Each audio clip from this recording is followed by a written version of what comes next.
Good morning and welcome from Spilsby Christian Fellowship. I'm happy to be able to join you again this morning.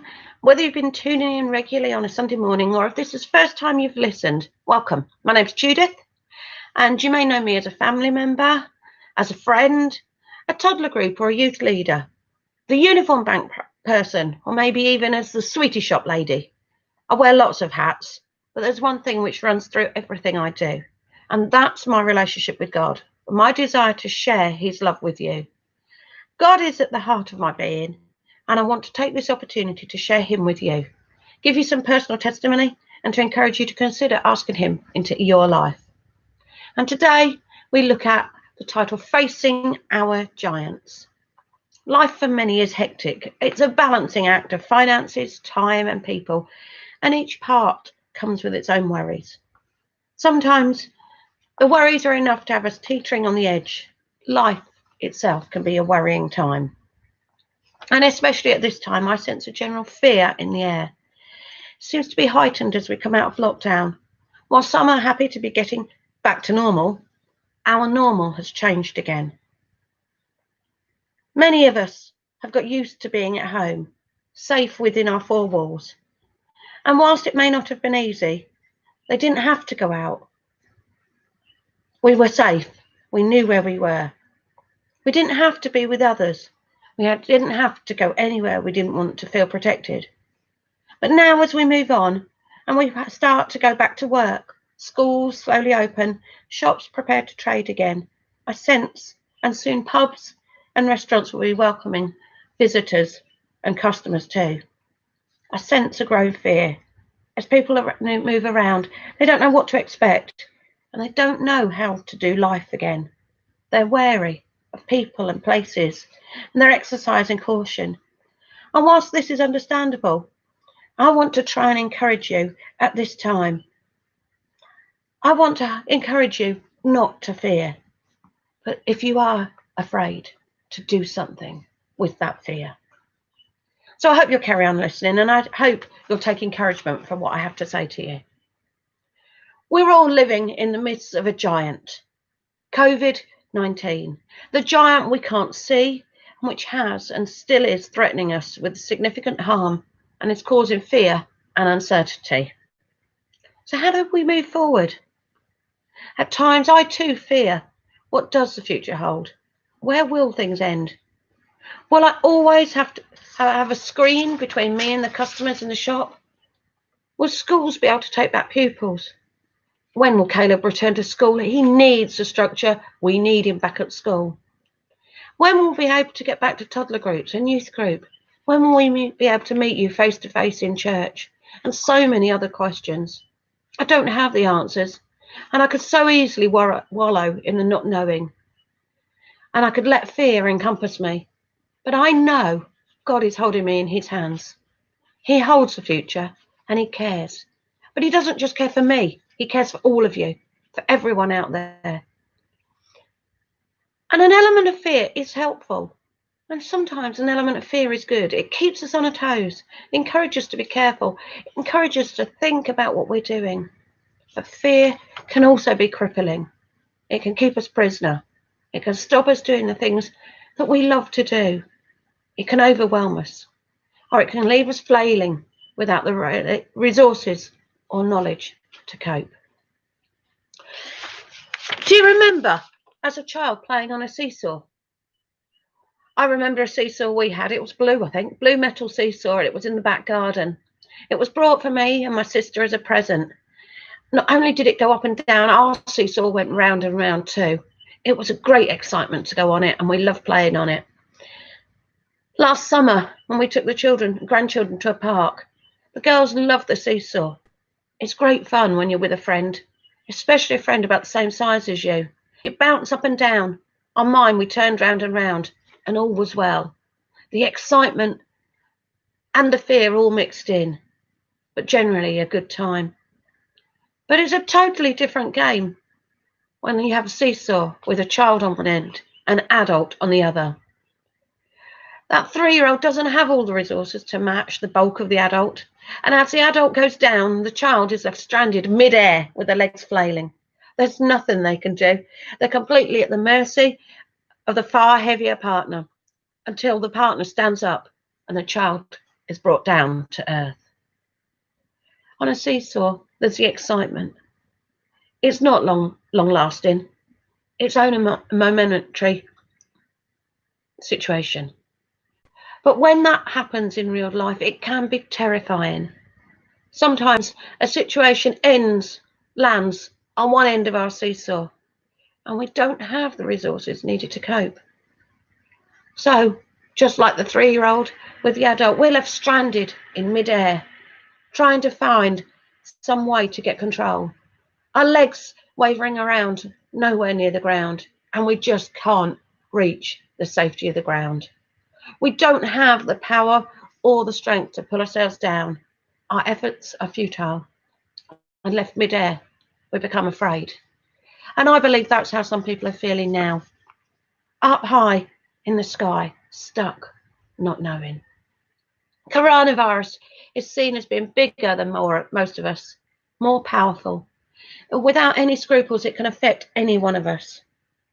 But it doesn't mean we have to give in. It doesn't mean we have to let coronavirus take over.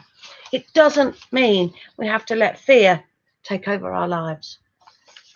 We have a God who loves us, and he tells us, do not be afraid.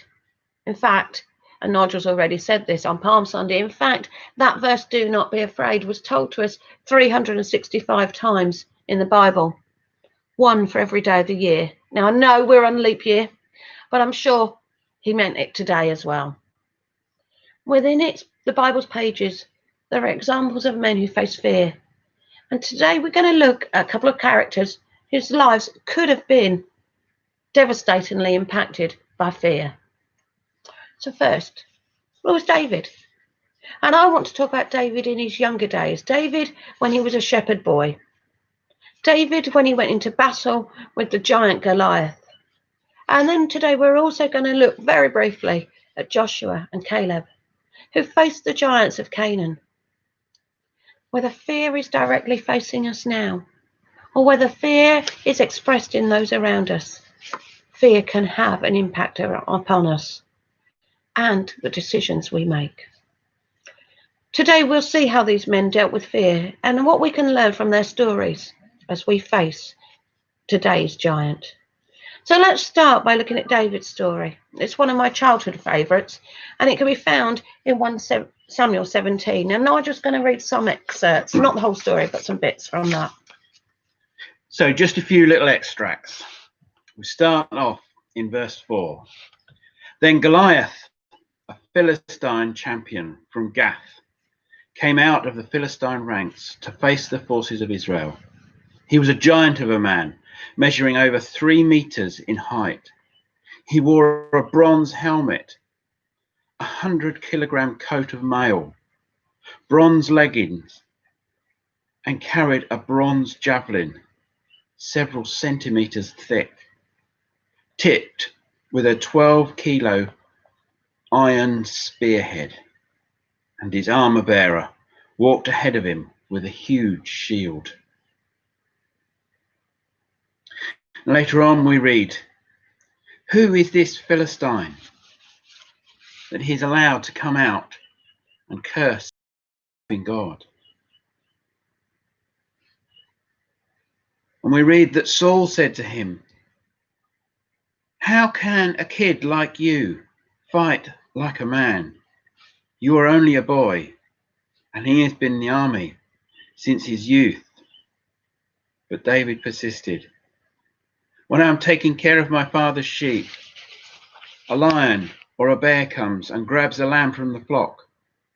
I go after it with a club and take the lamb out of its mouth. If it turns on me, I catch it by the jaw and club it to death. I have done this to both lions and bears, and I will do it to this Philistine too. For he has defied the armies of the living God. The Lord saved me from the claws and teeth of the lion and the bear, and he will save me from this Philistine." Finally, Saul consented. All right. And then verse 45. David shouted at Goliath, "You come to me with a sword and a spear, but I come to you in the name of the Lord of the armies of heaven and of Israel, the very God whom you have defied. Today the Lord will conquer you, and I will kill you and cut off your head, and give your bodies to the wild animals." And where is the bit about the stone? As Goliath approached David, David ran out to meet him. He reached into his shepherd's bag, took out a stone, and hurled it in his sling, and it hit the Philistine in the forehead. The stone sank in, and the man fell face to the ground. David conquered the Philistine with a sling and a stone.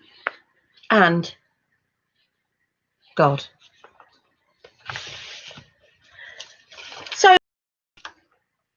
also, there's the story of Joshua and Caleb. And again, if you can just not read it this time, but just give us a very, very brief overview of a little bit from the story of Joshua and Caleb.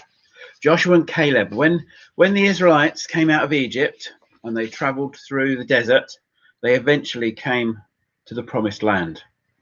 Now Moses sent out spies into the land to look at all the land that God was going to give to them. And they sent out 12 spies. And Joshua and Caleb were 2 of those spies. Everybody saw the same thing. Joshua and Caleb were the only 2 when they came back that came back with a really good report. And they said, "God is with us. God will give us this land." The other 10 said, "Oh, it's frightening. There's giants. The people are really strong. They've got strong fortified cities. There's nothing we can do about it." But Joshua and Caleb said, "God is with us. We can do it." Okay, thank you. So I'd just like to draw a few things out from these stories. And firstly, we look at the situation. As David and Joshua looked at the situation, they listened to the people around them, but they noticed everybody was scared. With David, so many others before them had tried to fight Goliath. With Joshua and Caleb, everybody warned them, "You won't win. You won't be able to defeat these people. They're bigger than you. They are giants." Both groups looked at the fear around them and they rationalized it. They heard the stories of others, those who had gone before and those directly around them. They heard how others had been defeated. They heard how hard their battles were going to be. David saw the size of Goliath, and Joshua saw the fear on his soldiers' faces. They were not deterred. They looked at the positive. David knew how to protect his sheep. He regularly used a simple sling and stones to defy the wolves and the bears. But David and Joshua and Caleb had something else. They had God with them. They had God on their side. They had learned to look at things from a different perspective. Yes, the world around them and what they were doing was scary, but they knew they had God. Goliath was merely a man. David was fighting with God on his side. As a young child, sorry, I'm going back to my younger days, but there's some good memories there, and I think it's important to draw out from them. As a young child, I can remember having nightmares. I'd often wake up terrified and crying out. I guess I was 5, 6, 7, 8. Frequently, Mum would either come to me, sit on the edge of my bed, or if she didn't come to me, I'd get out of bed and I'd wander into their bedroom. I'd sit on the side of her bed and she'd say to me, "It's only a dream. It's not real. Go back to bed and think of something nice." Her love and patience and care reminds me of God's love. Though she was tired, Mum was there. God doesn't tire. but God is always there. And we need to look realistically at the situation around us. Yes, it's a scary time. Yes, people are dying. But those numbers are going down, and people are living too. People are fighting, and people are winning. They are overcoming coronavirus. Sometimes we could see all the negativity around us, and it colours us. We need to change our mindset. For me, when Mum said think of something nice, I used to think of day trips, family events, birthdays, holidays, visits to the beach. And with rational thought and thinking of happier things, I'd soon be back asleep.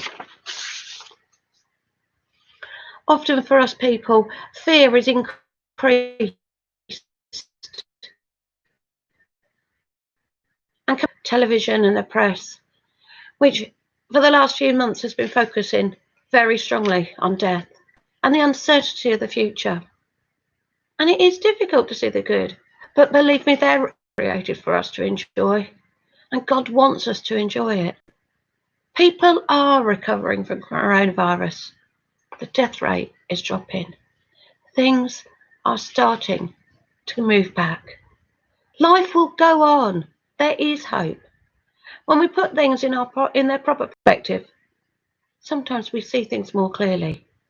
And that helps us fight the fear more effectively.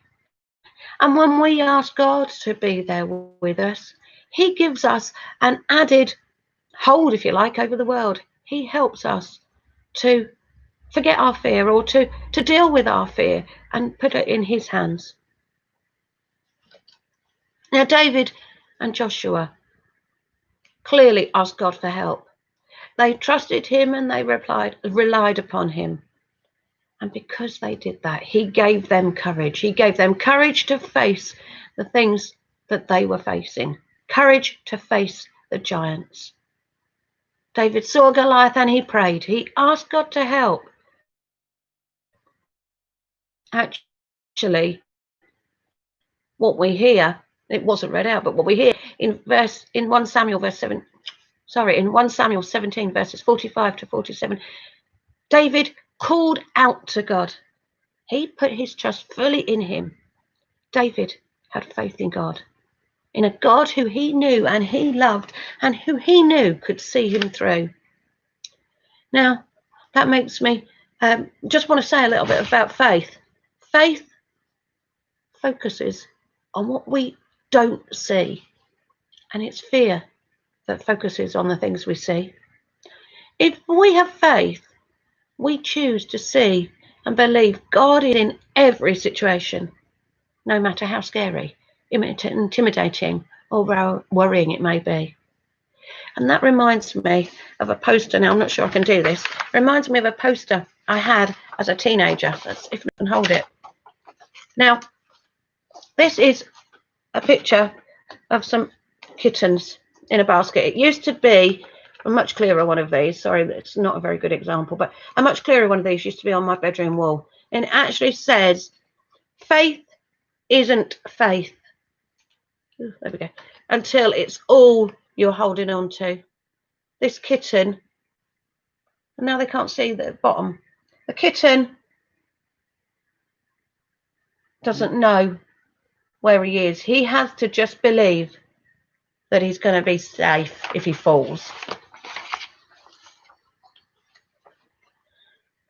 Joshua and Caleb were great men of faith. They spent time talking to God. They built their relationship with Him, and they trusted Him. They remained convinced, whilst those around them were doubtful. And they continued to follow God's direction. They knew God had set out a job for them, and they trusted Him completely. And their reliance on God gave them courage and strength. Just like David and Joshua and Caleb, we need to ask God for help when we're fearful. When fear grips us, when everything seems so negative, sometimes the only thing we can do is reach out for God, to ask Him to fight for us, to fight with us, to comfort us, and take away the fear. But so many times, even me and Nigel, I'm sure, will say, we think we can cope. We think we can do it ourselves. We don't need help. We'll be okay. And before we know it, we're bogged down with fear. Do you know, it's just making me think of something really, really basic and really simple, but actually something this week. Always at the end or in the middle of the month, I realise that it's time that I need to send out my Together at Home packs. And I'm usually surrounded by a living room full of parcels to post for the sweet shop and craft materials and accounts and all the general paraphernalia that we seem to are up here, all the clutter of our lives.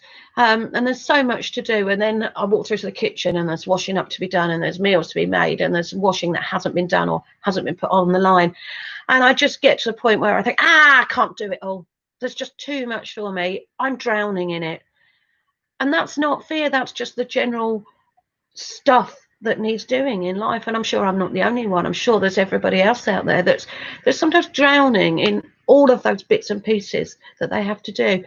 And so often people will say to me, well, just give it to me. Let me do it. Vicky, I don't know whether you're listening, Vicky, but Vicky, you're brilliant. You're one of those people that says, just send it to me. She's got her own worries. She's got her own fears. She's got her own things to do, her own family to keep. Vicky's always there and offering. Sophie, the same. And so many of you say, don't struggle on your own. Give us some of the craft stuff. Let us do it for you. Becky, you came along and helped with Uniform Bank the other day. I am so grateful for my friends out there that do help. But I still don't hand things over to you. I need to be able to accept that help. I need to hand things over to you. And more than anything, I need to accept the help that God's given me because God has put those people in my life. I really believe that. He has put you there and he has given you me to hold, I guess. For people like Deborah, for people like, I don't know, so many other people. I've not mentioned all of you, and I'm sorry. That's not because you're not important. You are important. Every one of you that's in my life is important, and you all have a special place to play. But more so than that, God is there, and I need to accept the help he has given me through the people he has given me. So really, this is a message to me as well, and I've only just realised that, and now I've got a stupid tear in my eye, and I can't focus. So now I've got to go back, be sensible, go back and think about what I was trying to say to you.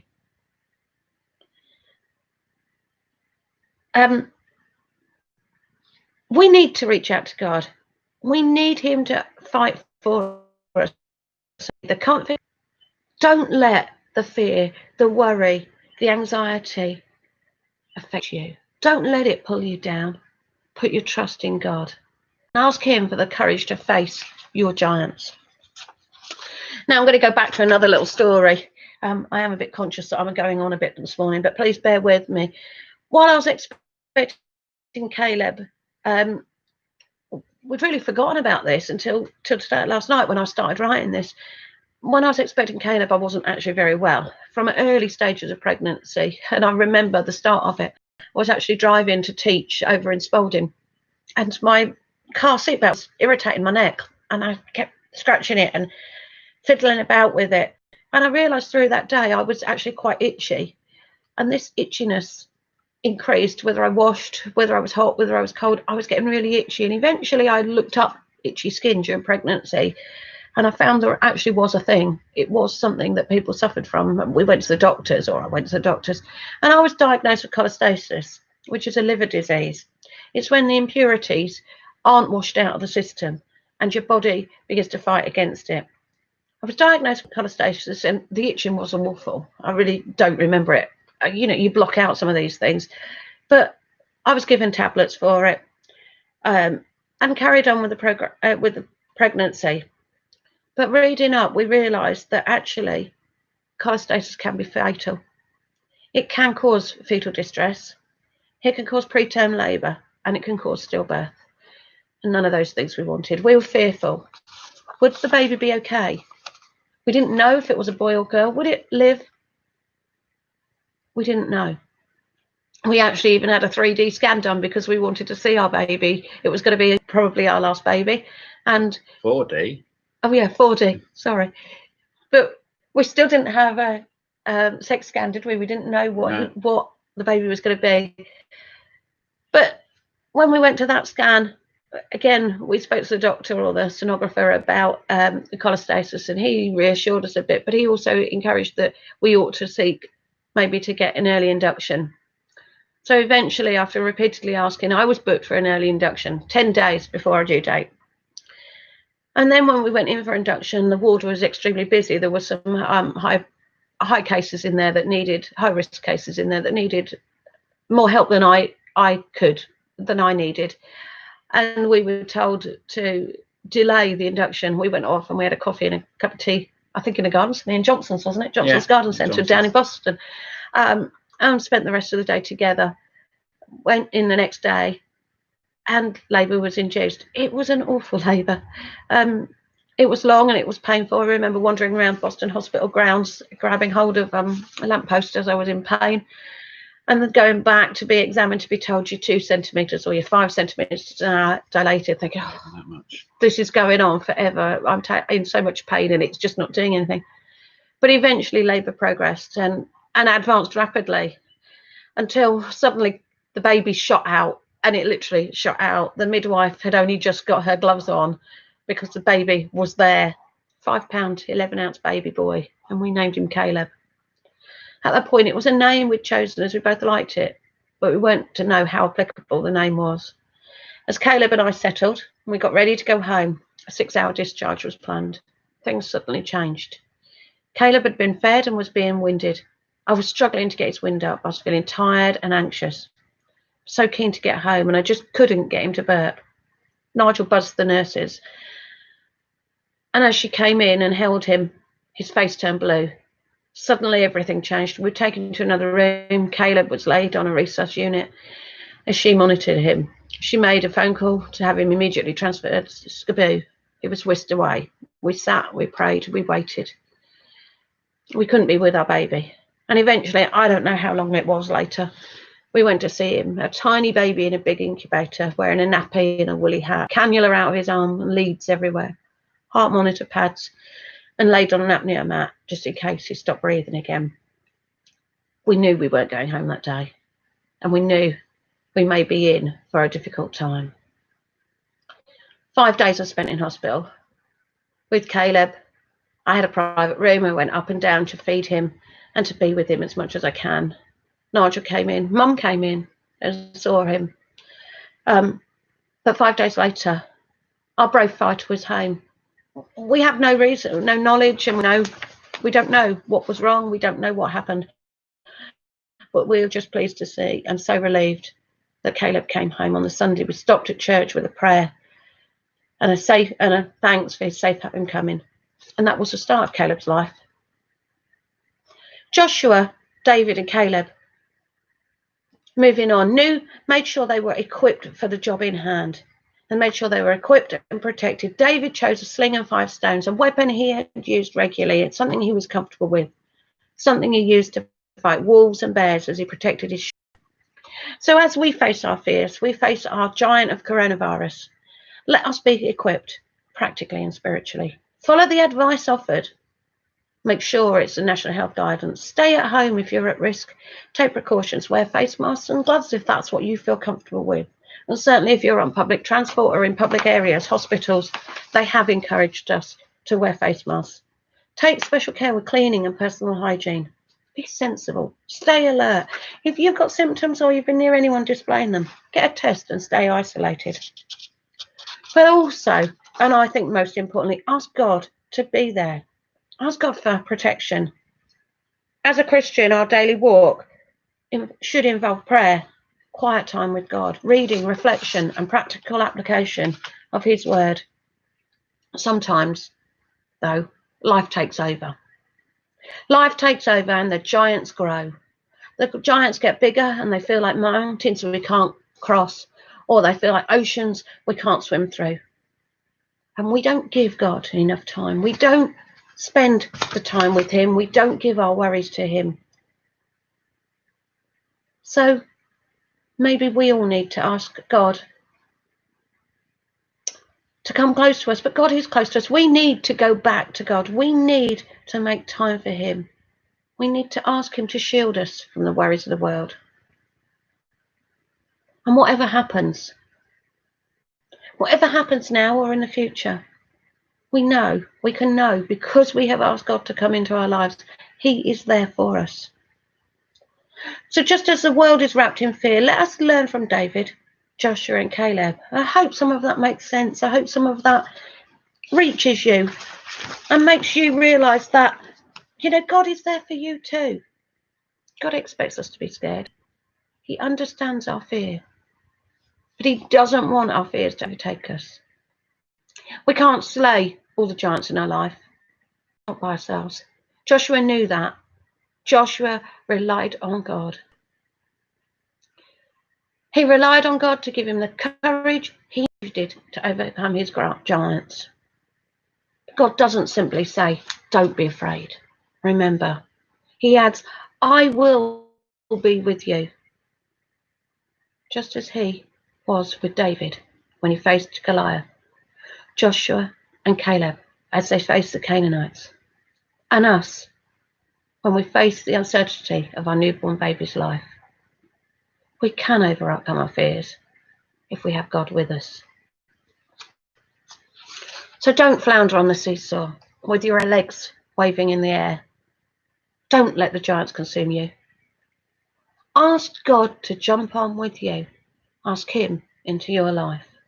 And with him, you'll have the strength to get your feet back on solid ground and face the fear around.